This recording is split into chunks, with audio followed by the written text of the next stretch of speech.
achevé, OK. Tableau de pause, OK.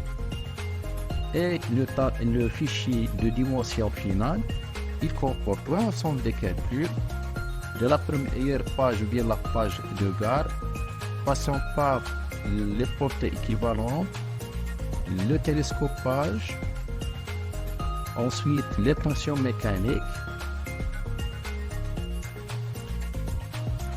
le retournement des chaînes, les efforts du vent dans les hypothèses A, B, givre, etc. Les calculs des efforts dans l'hypothèse A, dans l'hypothèse B,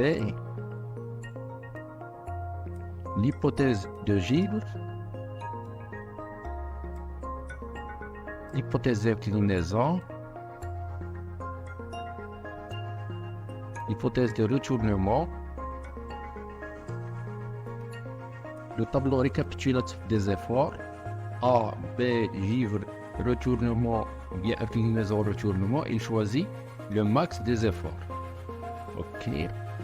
Le choix des supports, comme on a vu, le support numéro 3 n'est pas encore défini, il faut changer la classe, on va la modifier tout à l'heure. Donc la dernière, ou bien le dernier tableau, c'est les calculs d'inclinaison. Comme on a déjà vu, la conformité des inclinaisons. Donc on va fermer notre fichier. Ça, c'est le tableau de conformité. Donc il nous a signalé qu'il y a une inconformité ou bien une non-conformité. C'est au niveau du support 3 qu'il faut changer la classe A à la classe B. OK. Donc 12 minutes de calcul. OK.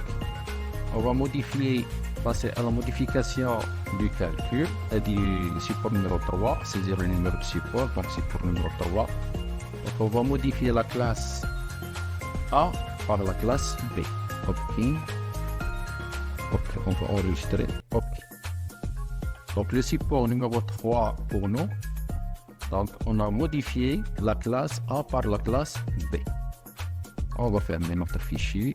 OK, un message d'affichage d'information, les informations que la classe B donc, a été modifiée pour le support numéro 3.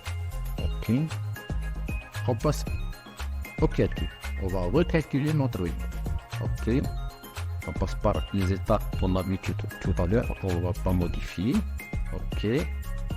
Donc oui, ou bien on va faire non pour calculer, pour afficher seulement le tableau de dimensionnement final. Non. On va faire oui pour un seul paramètre, c'est 700. OK. Le message d'information que l'opération a été achevée de la détermination des contrôles calcul des portées équivalentes. OK. Calcul du télescopage. OK. Il n'y a pas de message d'avertissement. Opération achevée de télescopage. OK. On va continuer. Calcul des tensions mécaniques. OK. Information, opération achevée, calcul des tensions. On continuera. Calcul de retournement, OK. Opération achevée du retournement, OK. On continue toujours. L'étape 5, calcul des efforts, etc. Opération achevée. Tableau de pause. Tableau de pause. Opération, OK. Donc, on a, le programme nous a affiché le tableau ou bien le fichier de dimensionnement final de la ligne. On va voir notre cas de support. OK, toujours la partie des calculs de portée équivalent, de télescopage, calcul des tensions mécaniques et retournement des chaînes, comme on a vu, l'effort du vent, calcul des efforts dans l'hypothèse A, l'hypothèse B, l'hypothèse de givre, l'inclinaison, le retournement, tableau ou bien récapitulation des efforts. D'accord.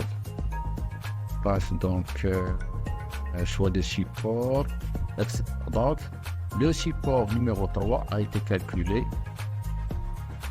Il a calculé le support. Il a trouvé que la classe A ne peut pas tenir. Donc on a passé à la classe B, donc il a déterminé qu'il faut un support 14 000. 14 000 pour le support numéro 3. D'accord.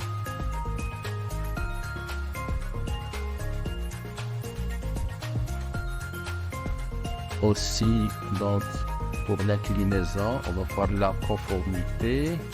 Donc, tout est conforme. C'est OK.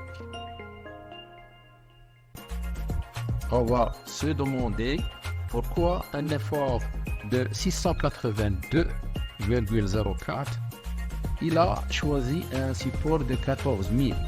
Pourquoi il n'a pas choisi un support de 14 800? Mais le support 14 800, il se trouve dans la classe A, il ne se trouve pas dans la classe B. Donc c'est pour ça qu'il a passé directement au support 14 000. Mais 682, si on dit que 682 c'est un effort calculé résultant, et donc il faut choisir 14 800. On va voir donc le support numéro 3 dans l'hypothèse de calcul. Donc 682, dans quelle hypothèse? 682, dans quelle hypothèse? Et je pense que c'est dans l'hypothèse B. Si je me rappelle. Donc on va voir dans le tableau récapitulatif. Récapitulatif des efforts. 682. Ça c'est que l'effort, ça c'est pour le retournement. La résultante, donc 682,04. Pour le support numéro 3, c'est dans l'hypothèse B. Donc on va voir le tableau du calcul des résultats des supports dans l'hypothèse B. Donc on va voir l'hypothèse B, inclinaison givre, l'hypothèse B. D'accord.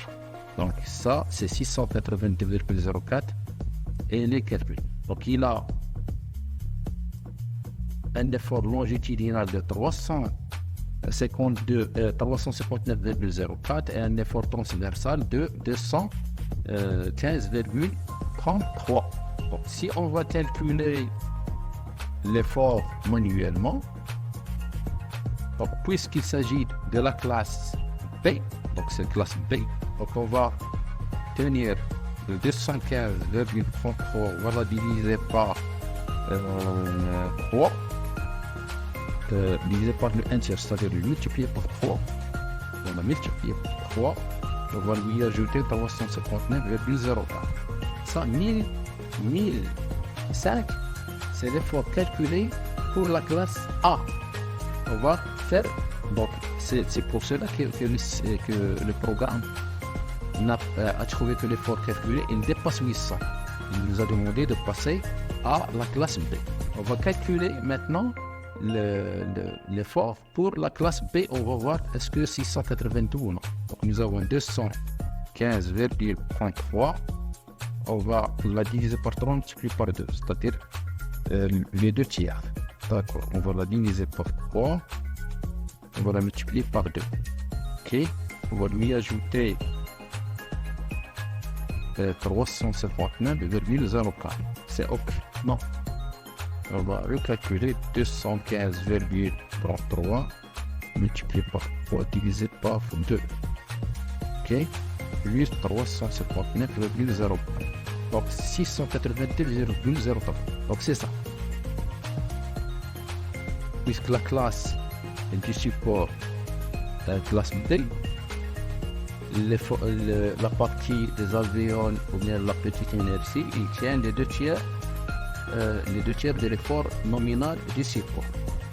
Pour la classe A, il tient le 1 tiers du support de la grande inertie du support. C'est ça. Donc c'est pour cela qu'il a choisi la classe B. OK. Donc nous avons 13 pages. OK. On va fermer. Pour la conformité, donc nous n'avons aucune non-conformité dans le fichier, donc tout est bon.